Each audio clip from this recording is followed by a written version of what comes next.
السلام عليكم ورحمة الله وبركاته. أعزائي طلبة وطالبات الصف الرابع الابتدائي، أهلا وسهلا بكم. والنهاردة هنحل مع بعض امتحان محافظة بورسعيد، المحافظة رقم 8 في كتاب الأضواء صفحة 187. أولا لو أنت لسه جديد معانا وأول مرة تشوفنا يا ريت تشترك في القناة وتفعل زر الجرس على الكل ليصلك كل جديد. كمان ما تنساش تدعمنا باللايك وتشير الفيديو مع أصحابك لكي نستمر. هتلاقي برضو عندك في أسفل الفيديو قائمة تشغيل بحل جميع المحافظات من أول محافظة رقم 1 حتى المحافظة رقم 19. السؤال الأول: ألف، لاحظ الخريطة المقابلة واكتب مدلول الأرقام عليها. 1 البحر، رقم 1 ده اللي في الشمال ده البحر المتوسط، يبقى 1 البحر المتوسط. أما اللي في الشرق ده البحر الأحمر، ده طبعا خليج العقبة وده خليج السويس ودي قناة السويس اللي بتوصل البحر المتوسط بالبحر الأحمر. ده نهر النيل أطول أنهار العالم، بيتفرع لفرعين، اللي على اليمين ده دمياط واللي على الشمال رشيد. طبعا الكبيرة دي الصحراء الغربية ودي الصحراء الشرقية. 2 أقل محافظات مصر سكانا، رقم 2 دي محافظة جنوب سيناء، جنوب سيناء. 3 1، رقم 1 هنا واحة اسمها 1 سيوة، يبقى 3 1 سيوة. 4 محافظة يوجد بها متحف النوبة، المحافظة رقم 4 اللي فيها متحف النوبة محافظة أسوان، يبقى محافظة أسوان. 5 مدينة شيد بها صلاح الدين قلعته، رقم 5 هنا مدينة ايه؟ مدينة طابة، قلعة صلاح الدين في مدينة طابة. ب، وضح 2 من مهام المحافظ في مصر. من مهام المحافظ إدارة شؤون المحافظة وحفظ الأمن والنظام فيها، والإشراف على تنفيذ المشروعات التنموية في المحافظة، وتوفير فرص العمل لأبنائها، ومتابعة جودة المرافق والخدمات العامة.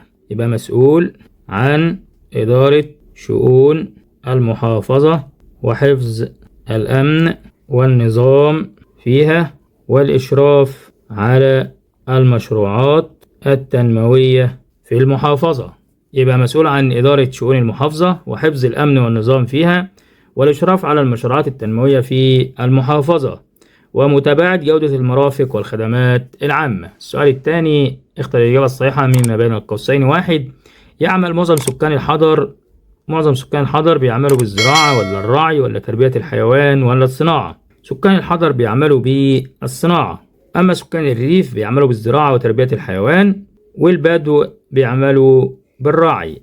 2 مجلس النواب يعد ضمن السلطة التنفيذية ولا القضائية ولا التشريعية ولا الوطنية؟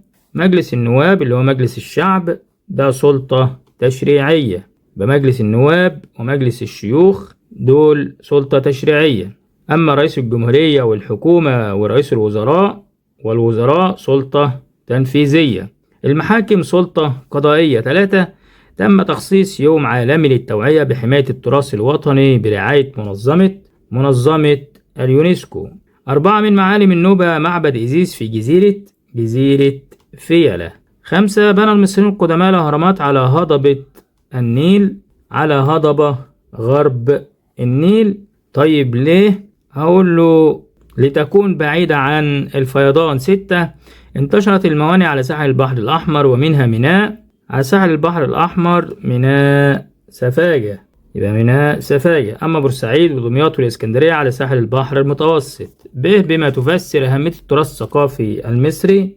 أهمية التراث الثقافي: تنشيط السياحة، توفير فرص عمل للشباب، زيادة الدخل القومي. تنشيط السياحة، توفير فرص عمل للشباب، وزيادة الدخل القومي. يبقى أهمية التراث الثقافي: تنشيط السياحة، توفير فرص عمل للشباب، زيادة الدخل القومي. يبقى أهمية التراث الثقافي: تنشيط السياحة، توفير فرص عمل للشباب، زيادة الدخل القومي. السؤال الثالث: اكتب كلمة صواب أمام العبارة الصحيحة وكلمة خطأ أمام العبارة غير الصحيحة. 1 يختلف توزيع سكان مصر بين المحافظات، ديت صواب، كل محافظة بتختلف عن الأخرى من حيث عدد السكان. 2 تزداد نسبة الأمية بين الذكور عن الإناث وخاصة في الريف. خطأ، لأن بتزيد نسبة الأمية في الإناث عن الذكور خاصة في الريف. 3 أخذ الهكسوس عن المصريين استخدام العجلات الحربية. خطأ، لأن العكس، أخذ المصريين عن الهكسوس استخدام العجلات الحربية. 4 يتم النقل البحري في مصر عن طريق نهر النيل، برضو ديت خطأ. يتم النقل النهري، يبقى النقل النهري في مصر عن طريق نهر النيل، أما النقل البحري بيكون في البحار.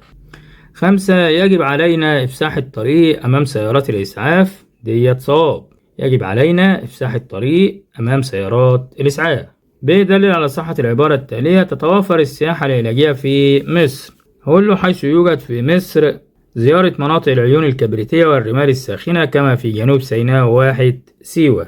يبقى يوجد العديد من السياحة العلاجية كما في مناطق العيون الكبريتية والرمال الساخنة في جنوب سيناء و1 سيوة. يبقى يوجد سياحة علاجية كما في مناطق العيون الكبريتية والرمال الساخنة في جنوب سيناء و1 سيوة. السؤال الرابع: ألف صوب ما تحته خط 1. يتولى رئيس الجمهورية منصبه عن طريق التوريث عن طريق الانتخاب. يبقى يتولى رئيس الجمهورية منصبه عن طريق الانتخاب. 2 يعد مسجد أحمد بن طولون من التراث الطبيعي، مسجد أحمد بن طولون من التراث الثقافي. يبقى مسجد أحمد بن طولون يعد من التراث الثقافي. 3 دير القديسين من أقدم الأديرة في مصر، دير سانت كاترين ده من أقدم الأديرة في مصر. 4 بني مسجد عمرو بن العاص في عهد الخليفة عثمان بن عفان رضي الله عنه. مسجد عمرو بن العاص بني في عهد الخليفة عمر بن الخطاب.